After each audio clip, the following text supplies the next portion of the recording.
Hello, જાગુસ kitchen જર્નીમાં આપ સૌનું સ્વાગત છે. ફ્રેન્ડ્સ, આજે આપણે બનાવશું એકદમ નવી રીતે અને એકદમ સરળ રીતે ખજૂર પાક. આ ખજૂર પાક એટલો સોફ્ટ અને એટલો સુપર ટેસ્ટી છે ને કે હું તમને શું કહું. તો ચાલો શરૂ કરીએ. આના માટે સૌથી પહેલાં એકદમ સોફ્ટ પાકનો ખજૂર આવે છે ને તે લેવાનો છે અને તેના બિયા કાઢી નાખવાના છે. મેં અત્યારે 500 ગ્રામ ખજૂર લીધો છે અને તેના બિયા કાઢી નાખીએ છીએ. હવે આપણે એક પેન લેશું અને તેમાં 1 મોટી ચમચી જેટલું ઘી એડ કરીશું. પેન તમે નોનસ્ટિક અથવા જાડા તળિયાવાળું લઈ શકો. હવે આપણે તેમાં 5 કપ જેટલા સમારેલા કાજુ એડ કરીશું. કાજુને સહેજ સંતળાય, ઘી મીડિયમ ગરમ કરવાનું છે. કાજુ સહેજ સંતળાય એટલે આપણે તેમાં 5 કપ જેટલી બદામ સમારી અને એડ કરીશું. ફ્રેન્ડ્સ, અત્યારે મેં કાજુ, બદામ અને પિસ્તા લીધા છે. તમે અખરોટ, પમ્પકિનના બી વગેરે લઈ શકો, તમને જે ગમે તે લઈ શકાય. ત્યારબાદ આપણે 1 ટેબલ સ્પૂન જેટલા પિસ્તા સમારી અને લઈ લેશું અને બધાને સરસ રીતે એકદમ ક્રિસ્પી થાય ત્યાં સુધી સાંતળીશું.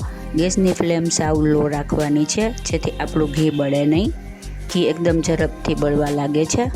હવે આપણે તેમાં 1 ચમચી જેટલી ખસખસ એડ કરીશું. ખસખસ એકદમ ફૂટી જાય ત્યાં સુધી તેને સાંતળી અને પછી તેને એક વાટકીમાં લઈ લેશું. હવે તે જ ઘીમાં આપણે ખજૂરને એડ કરીશું. ફ્રેન્ડ્સ, આમાં 1 મોટો ચમચો જેટલું જ ઘી જાય છે. બધા ડ્રાય ફ્રૂટ્સ નિતારી અને પછી લઈ લેવાના છે. હવે આપણે ખજૂર સોફ્ટ થાય ત્યાં સુધી તેને સાંતળીશું. ત્યારબાદ આપણે 3 ટેબલ સ્પૂન જેટલો મિલ્ક પાવડર લેશું અને તેમાં 3 ટેબલ સ્પૂન જેટલું દૂધ એડ કરી અને બરાબર મિક્સ કરી ત્યારબાદ એડ કરીશું. ફ્રેન્ડ્સ, આમાં તમારે માવો, મલાઈ કે કશું નાખવાની જરૂર નથી. આવી રીતે મિલ્ક પાવડર એડ કરવાથી આપણો ખજૂર પાક એકદમ માવાવાળો સરસ બનશે અને એનું ટેક્સચર ખૂબ જ સરસ આવશે. તમારી પાસે માવો ન હોય તો તમે આવી રીતે કરી શકો. આનાથી ખૂબ જ સરસ ટેસ્ટ આવે છે.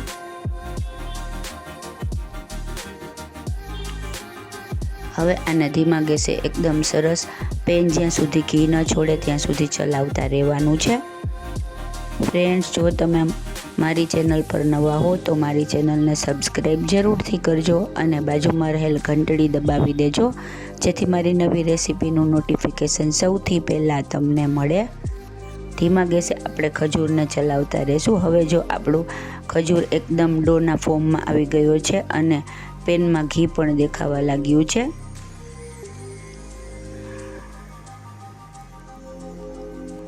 ફ્રેન્ડ્સ, અત્યારે શિયાળામાં આપણે જુદા જુદા વસાણા બનાવીને ખાતા હોય ત્યારે આ એકદમ સરસ અને એક સારો અને સરળ ઓપ્શન છે. તો તમે ચોક્કસથી ટ્રાય કરજો. એકદમ ડોના ફોર્મમાં આવી જાય ત્યારબાદ આપણે તેમાં 2 મોટી ચમચી ઝીણું ટોપરાનું ખમણ એડ કરીશું અને બધા ડ્રાય ફ્રૂટ્સ જે આપણે શેક્યા હતા ઘીમાં તે પણ એડ કરીશું.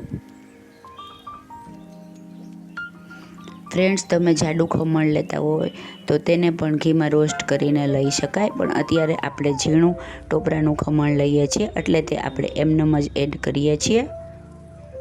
બરાબર સરસ રીતે મિક્સ કરી અને ડો જેવું બનાવી લેશું. જુઓ, આપણો એકદમ સરસ ખજૂરનો ડો રેડી થઈ ગયો છે અને તેને ઘી પણ એકદમ સરસ, પેન એકદમ સરસ છોડી દીધું છે. હવે આપણે ગેસ ઓફ કરી અને તેને લઈ લેશું. મેં આવી એક પ્લેટ લીધેલી છે, તમે થાળીમાં પણ લઈ શકો. આમાં આપણે ઘીથી ગ્રીસ કરવાની જરૂર નથી કેમ કે આપણા ખજૂર પાકમાંથી ઇટસેલ્ફ જ એટલું સરસ ઘીવાળો એકદમ સરસ થયો છે. હવે આપણે તેને એકદમ ઇવનલી સરસ સરફેસ તેની કરી નાખશું. આવી રીતે દબાવી અને સરસ રીતે કરી અને થોડી વાર ઠરી અને પછી તેના કાપા પાડી લેશું. ઉપર થોડી પિસ્તાની કતરણ અને થોડી ખસખસ એડ કરીશું. આનાથી આનો લુક એકદમ સરસ આવે છે.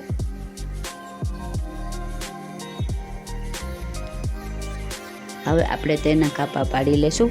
તમે ચોરસ અથવા ડાયમંડ કોઈ પણ શેપના તમારી અનુકૂળતા મુજબ તમે તેના કાપા પાડી શકો. ફ્રેન્ડ્સ, અત્યારે આની તમે પૂરી અથવા લાડુ પણ બનાવી શકો, તે પણ સરસ લાગે છે. જો તમારે પીસ ન કરવા હોય અને લાડુ કરવા હોય તો લાડુ વાળી અને તેને કોપરાની છીણમાં અથવા તો ખસખસમાં કોટ કરી લેવા, તે પણ લુકમાં સરસ લાગશે. હવે આપણે તેને એક સર્વિંગ પ્લેટમાં લઈ લઈએ.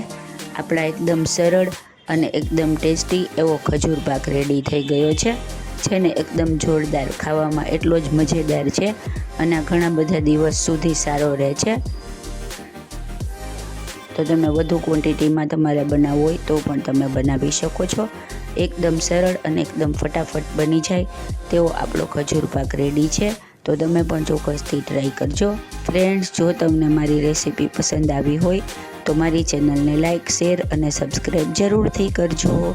અને હા, મારી રેસીપી તમને કેવી લાગે છે તે પણ મને જણાવજો. ધન્યવાદ.